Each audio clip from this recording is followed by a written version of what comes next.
3 men are found sitting perfectly still in their seats. No visible injuries, no explosion, no warning. Mission Control thinks they're unconscious. They've actually been dead for hours, killed by something you can't see, hear, or feel until it's already too late. Space doesn't need fire or force to kill you. Sometimes, it just needs silence. Since 1961, over 600 people have traveled to space. 19 of them never came home. Space is not survivable by default.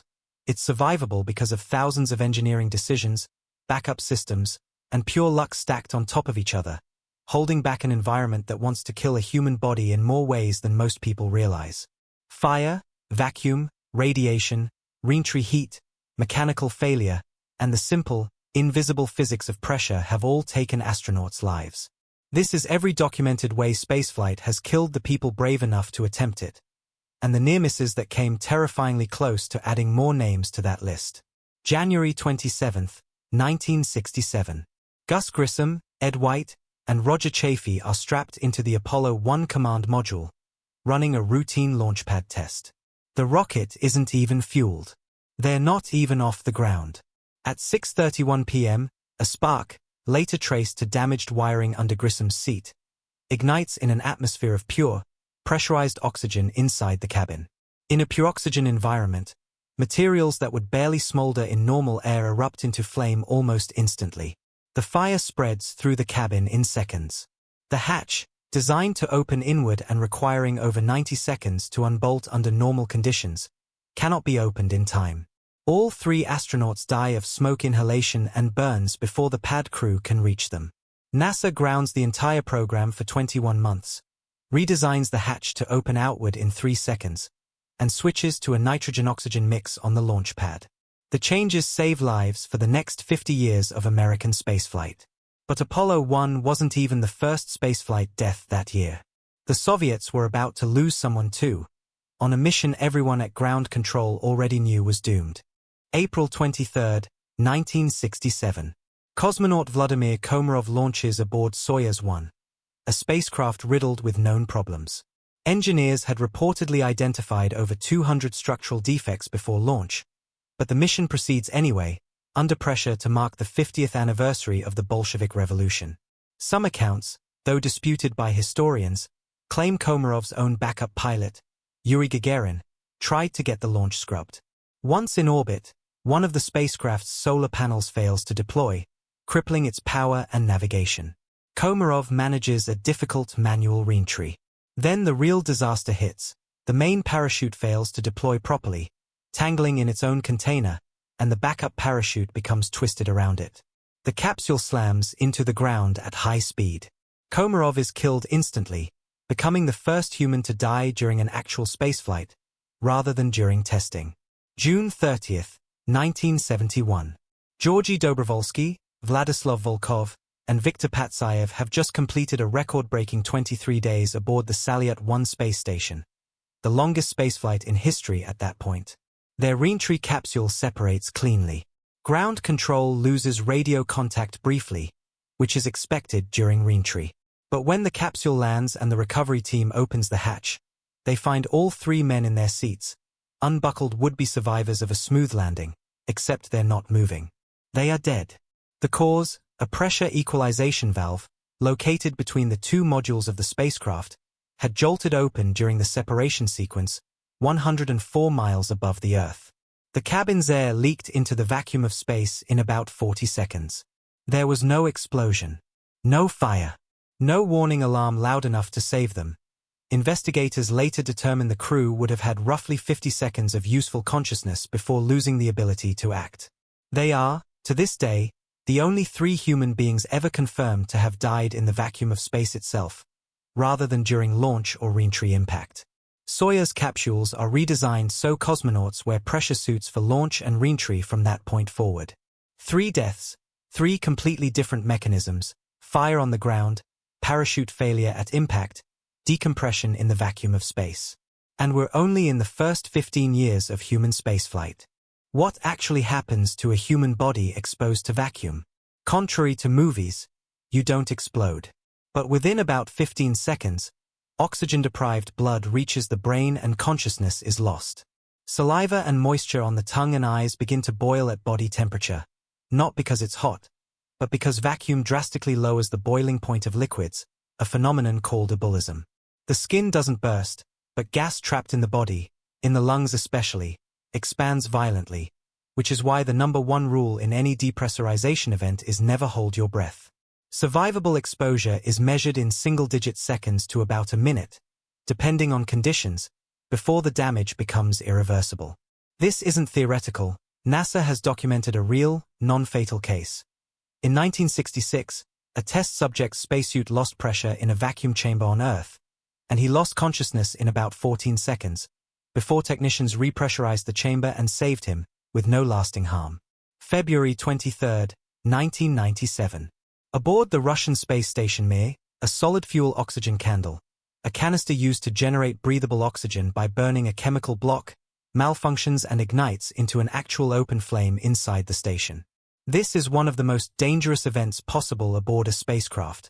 Real fire, in an enclosed metal tube, with nowhere to run. The flame burns for roughly 90 seconds to 2 minutes, blocking one of the 2 escape routes to the docked Soyuz capsules and filling the station with thick smoke. 6 crew members, a mix of Russian cosmonauts and American astronaut Jerry Leininger, grab respirators and fight the fire with extinguishers while coordinating an emergency evacuation plan in case it spreads. It doesn't.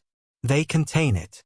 But for those 2 minutes, with a blocked path to their only way home, the crew of Mir was closer to a repeat of Apollo 1 than almost anyone outside the space program ever learned. Fire is terrifying, but it's not even the leading real-world killer in spaceflight history. That title belongs to something far more mechanical and far more catastrophic. January 28, 1986. Space Shuttle Challenger lifts off from Kennedy Space Center carrying 7 crew members, including Krista McAuliffe, a schoolteacher selected to be the first ordinary citizen in space. Millions of school children are watching live. 73 seconds after launch, a rubber O-ring seal in the right solid rocket booster, made brittle by the unusually cold overnight temperatures, just 36 degrees Fahrenheit at launch, fails to seal properly. Hot gas escapes through the gap, burns through a strut, and ignites the external fuel tank. Challenger doesn't explode in the traditional sense. It's torn apart by aerodynamic forces as the vehicle breaks up mid-air. The crew cabin survives the initial breakup largely intact and continues on a ballistic arc for another 2 minutes and 45 seconds before slamming into the Atlantic Ocean at roughly 200 miles per hour. Investigators later determine at least 3 of the 7 crew members' personal emergency air packs were manually activated after the breakup, meaning some of the crew were alive and conscious, at least briefly, during that final fall. NASA had been warned about O-ring performance in cold weather by engineer Roger Boisterly the night before launch. The warning was overruled. Apollo 1 was a fire on the ground. Soyuz 11 was silent decompression in orbit. Challenger was structural failure at the very edge of the atmosphere. Every phase of spaceflight, it turns out, has its own way to kill you, and reentry is next. February 1, 2003. Space Shuttle Columbia is 16 minutes from landing, completing a 16-day science mission, when Mission Control loses telemetry, then loses contact entirely. 16 days earlier, at launch, a piece of foam insulation the size of a briefcase had broken off the external fuel tank and struck the leading edge of the left wing at over 500 miles per hour. Some engineers suspected damage and requested Air Force imagery of the wing during the mission. The request was denied by NASA management, partly because even if damage was confirmed, there was no plan to fix it in orbit. During reentry, superheated plasma, gases reaching nearly 3,000 degrees Fahrenheit, breaches the damaged wing through a hole roughly 10 inches wide, and works its way into the wing's internal structure, melting it from the inside as Columbia continues at 18 times the speed of sound. The shuttle disintegrates over Texas and Louisiana, scattering debris across a 2,000 square mile area. All 7 crew members are killed. A later analysis of the crew cabin also determines that the astronauts' seatbelts and helmet visors were not adequately secured for the sudden loss of cabin pressure that would have occurred in the disintegration's opening seconds, meaning basic procedural safeguards, not just the foam strike itself, contributed to the outcome. July 16, 2013. Italian astronaut Luca Parmitano is on a routine spacewalk outside the International Space Station when he notices water pooling at the back of his helmet. There's no obvious source, he's not sweating that much, and there's no leak alarm. Within minutes, the water has spread around his ears, over his eyes, and started entering his nose. Radio communication becomes unreliable as water creeps near his microphone and earpieces. Blind, unable to hear clearly, and now genuinely at risk of drowning inside a sealed helmet in the vacuum of space, Parmitano has to navigate back to the airlock entirely by memory and touch, tracing the station's handrails with his hands because he cannot see. He makes it back with just over a liter of water, later measured, trapped inside his helmet. NASA's investigation finds a clogged cooling system component had leaked water into his breathing loop. Had he been even a few minutes further from the airlock, the outcome could have been fatal. Spacewalks are grounded for months following the incident while the entire suit design is re-examined. Somehow, drowning in your own helmet still isn't the strangest way astronauts have nearly died. Radiation doesn't drown you, it just quietly breaks you down, one cell at a time. Beyond Earth's protective magnetic field, astronauts are exposed to two major radiation threats: galactic cosmic rays, a constant low-level bombardment from deep space, and solar particle events, massive bursts of radiation from solar flares that can spike to lethal levels within hours. In August 1972, a massive solar flare erupted at a moment with no crewed missions in transit. But had it occurred during an Apollo mission between the safety of Earth and the Moon, NASA physicists have since calculated the astronauts could have received a radiation dose high enough to cause acute radiation sickness and potentially death within days. Long-duration astronauts today face measurable increased lifetime cancer risk, and NASA enforces strict career radiation exposure limits, meaning some astronauts are permanently grounded from future long missions once they hit their lifetime dose limit, regardless of health or ability. Traveling at up to 17,500 miles per hour, even a paint fleck can hit a spacecraft with the force of a bullet. In 1983, a fragment of paint, likely no larger than a fraction of a millimeter, struck a space shuttle window with enough force to chip a pit nearly a quarter-inch across into the thick reinforced glass. A piece of debris smaller than a grain of sand, moving fast enough to nearly punch through. The International Space Station has been struck by debris multiple times, and in 2021 an object, believed to be a tiny piece of space junk, punched a hole clean through the station's Canadarm2 robotic arm, visible in photographs as a small, precise puncture. Astronauts have had to shelter inside their docked Soyuz or Crew Dragon capsules, ready for emergency evacuation, during at least 3 separate debris close approach warnings in the station's history, most notably in 2021 after a Russian anti-satellite missile test scattered thousands of new fragments into orbit. January 1969. Cosmonaut Boris Volynov is returning to Earth aboard Soyuz 5 when the spacecraft's service module fails to separate properly from the reentry capsule. This is a critical failure.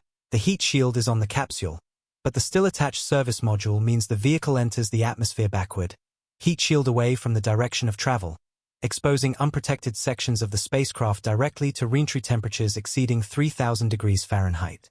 Volynov, alone in the capsule, can see the rubber door seals around him beginning to smoke and burn. He genuinely believes he's about to die and reportedly records a farewell message.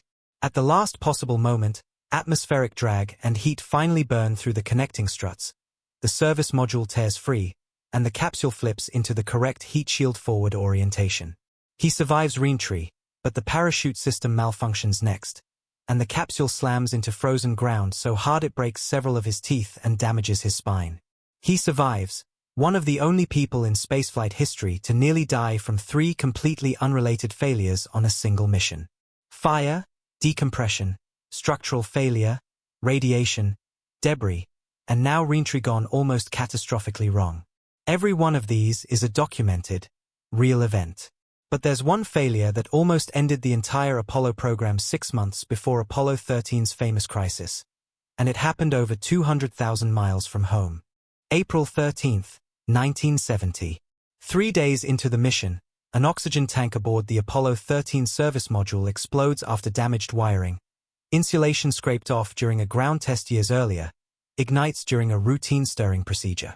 The explosion cripples the spacecraft's main power, oxygen, and water systems, roughly 200,000 miles from Earth, far too distant for any rescue. Houston, we've had a problem, becomes one of the most famous understatements in history. The crew, Jim Lovell, Jack Swigert, and Fred Hayes, retreat into the lunar module, designed to support 2 people for 2 days, and are forced to stretch its resources to support 3 people for 4 days. Carbon dioxide levels begin to rise dangerously, since the lunar module's air scrubbers weren't designed for 3 crew members' output. Mission Control and the crew engineer an improvised adapter out of plastic bags, cardboard, and duct tape to fit square command module air filters into round lunar module receptacles, literally saving the crew's lives with materials available on board. Cabin temperatures drop close to freezing to conserve power. All 3 men lose significant body weight and suffer dehydration and exhaustion. They splashed down safely on April 17th, but for 4 days, 3 men were closer to being permanently stranded, or dying slowly of asphyxiation in a disabled spacecraft, than almost any other moment in the history of NASA. We told you about Soyuz 11 earlier, but here is what actually happened inside that capsule, second by second, according to the flight data and forensic reconstruction. At 105 miles altitude, the pressure equalization valve jolts open during module separation. In the first few seconds, the crew hears a hissing sound and likely feels the pressure drop in their ears. But by the time Georgy Dobrovolsky reaches for the valve to try to seal it manually, the cabin pressure has likely already dropped too far for him to remain conscious and effective. Investigators later find the valve had, in fact, been partially closed, evidence that at least 1 crew member fought, consciously and by hand, against the leak before losing consciousness. Within roughly 40 seconds, all 3 men lose consciousness. Within a few minutes, in a vacuum with no oxygen, they are gone, their hearts stopping from asphyxiation, their blood, doctors would later confirm through autopsy, showing hemorrhaging consistent with the effects of rapid decompression. The capsule continues its automated reentry sequence perfectly. Parachutes deploy on schedule. Retrorockets fire exactly as programmed. It lands gently, upright, exactly where it's supposed to. The recovery helicopter crew jokes and waves as they approach, expecting a triumphant homecoming for the cosmonauts who had just set a spaceflight endurance record. They open the hatch smiling. Dobrovolsky, Volkov, and Patsayev are sitting quietly in their seats, unbuckled, as if merely asleep, victims of a flight that, mechanically, executed a perfect, textbook landing, carrying 3 men who had already been dead for the better part of half an hour. Space has never needed drama to kill. A rubber seal, a leaky valve, a fleck of paint, or a strip of scraped insulation has been enough every single time. Every safety redesign in the history of human spaceflight, the outward opening hatch, the pressure suits, the O-ring reviews, the foam strike protocols, exists because someone, somewhere, already paid for that lesson with their life. If the idea of the Soyuz 11 crew landing perfectly while already gone got to you, you need to see our next video, the space missions NASA never talks about. Tell us in the comments, which failure in this video surprised you the most? Subscribe for more real, documented stories from the edge of survival every week.